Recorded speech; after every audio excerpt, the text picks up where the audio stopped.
Bom, gente, como eu falei no vídeo anterior, o livro tem uma certa dificuldade de leitura na linguagem do autor. Ele não é o mais fluido possível, e esse primeiro capítulo, ele é talvez até excessivamente descritivo, porque ele quer primeiro fazer você mergulhar nesse mundo, e para isso ele vai te descrever como o mundo funciona. E aí, algumas vezes, ele usa termos muito estranhos para fazer essa descrição. Por exemplo, em determinado momento, ele cita sobre o olhar sanpaku da menina, que é um termo japonês que, pelo que eu entendi, se eu não entendi errado, é aquele tipo de olhar mais para baixo assim, em que você vê o branco do olho, tanto dos lados quanto embaixo.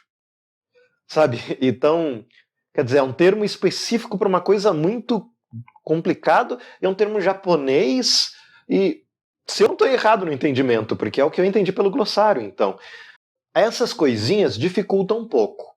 Mas o que é esse mundo que ele diz? Bom, começo do livro, esse primeiro capítulo tem uma estrutura básica da jornada do herói de ser, né, o lugar comum, o vilarejo, né, do herói, a vida comum. Aqui, o herói está com uma vida de merda, né? Começa isso. E ele está vivendo no submundo de Shiba, que seria uma cidade japonesa, e é uma cidade de tecnologia de ponta. Só que ele não está apenas em Shiba. Ele está vivendo em Night City, em Shiba, que é uma cidade de basicamente imigrantes, né, os decassegues, né, imigrantes que expatriados, enfim, que estão vivendo nessa cidade. E é quase como um conceito de uma favela virtual, porque é tudo meio sucateado, você tem lixo, o personagem vive relações parecidas com o que a gente vê em histórias de favela. Ele, nesse início do livro, tem trabalhado como traficante, ele começou como assaltante, mata pessoas, enfim, está totalmente inserido na vida da criminalidade. E ele tem um fornecedor, que ele diz no livro, que basicamente é o traficante-chefe dele. Então tem toda uma estrutura que para a gente aqui no Brasil, pelo menos, dá para a gente associar com o que a gente vê das relações de favela, pelo menos a favela da ficção, né? E então, esse Night City seria essa cyber favela. Ele dorme em hotéis cápsulas, né? Então tem vários conceitos de vida subdesenvolvida. Mas por que é cyber essa favela? Porque ao mesmo tempo que ela é uma favela, a tecnologia mais de ponta, mais experimental se encontra lá. E até uma reflexão do próprio personagem de que talvez isso aconteça, né? Os japoneses, Shiba é tolerado pelos japoneses, Shiba não, né? Night City é tolerada dentro de Shiba, porque, afinal de contas, eles precisam de cobaias, né? Então, os testes, as coisas que ainda não funcionam, eles vão testar com humanos em Night City, funcionando, aí é encapsulado bonitinho, transformado em produto e vendido para o grande público. E por que ele foi para Shiba? Porque, assim, ele já era um hacker, eles chamam aqui de cowboy. E era um hacker muito habilidoso, até que ele fez a merda de trair um cliente. Ele roubou o cliente falou, vai lá, consegue esse dado. Ele conseguiu esse dado e foi vender para um terceiro. Mais ou menos é isso, se não estou enganado. E nisso, ele se dá mal, e esse cliente joga uma toxina no cérebro dele que impossibilita que ele entre na Matrix. Então, ele deixa de poder ser um cowboy, um hacker, porque ele não pode mais entrar na Matrix. E aí ele vai para Shiba porque ele acredita que lá em Shiba ele ia conseguir a cura. E ele torra todo o dinheiro que ele conseguiu passando a perna nesse cliente para tentar a cura e não consegue nada. E passa a viver uma vida totalmente autodestrutiva. A impressão que dá é que ele está vivendo uma vida suicida, ele está esperando o momento em que alguém vai matá-lo. E há algumas reflexões interessantes, porque essa vida do crime nessa favela virtual é uma vida em que você anda numa linha tênue. porque você não pode nem deixar de ser bandido, porque aí alguém vai pegar você, porque você vai bobear. E você nem pode ser um grande bandido, porque aí você vai chamar a atenção de alguém e vão te matar.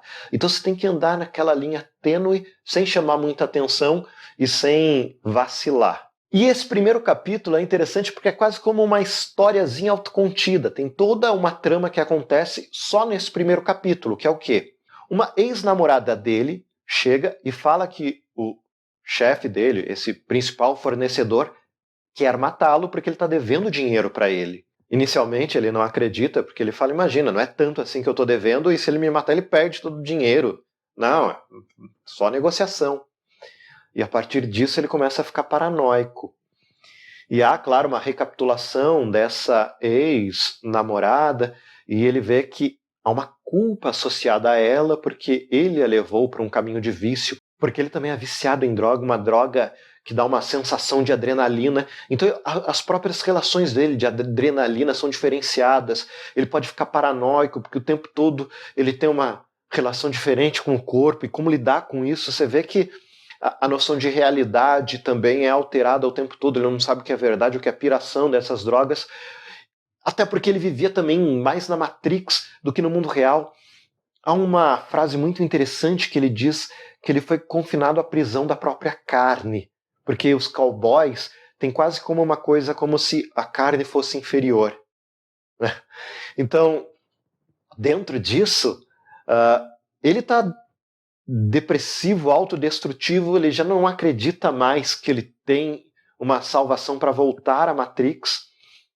E, mesmo assim, ele acaba tentando uma reação contra esse possível assassinato dele, que esse fornecedor vai fazer, que vai matá-lo para ser um exemplo, para ninguém mais dever para ele. E aí você tem o cenário, né? E aí você tem um cenário de desencontros, tal, e a apresentação de vários cenários de outros personagens interessantes, um dono do bar, aquele bar clássico, onde lá ninguém pode morrer, aquele bar onde a bandidagem acontece, às vezes negócios são travados lá, mas é mais uma zona neutra. Então tem vários elementos clássicos, né, estabelecidos nesse cenário, né? Então é meio que uma história de espionagem, meio policial, apresentada aqui no começo. A gente vê essa namorada passando a perna nele, na verdade era tudo invenção dela para que ele ficasse distraído, para que ela fosse até onde ele escondesse os créditos e roubasse ele. E, enfim, e nesse meio termo realmente há alguém perseguindo ele, que ele não consegue identificar quem é. E no final ele encontra essa pessoa, e essa pessoa talvez seja o personagem mais bacana do livro, que é a Molly. E ela vem trazendo o chamado do herói, que a gente vai descobrir talvez agora no segundo capítulo.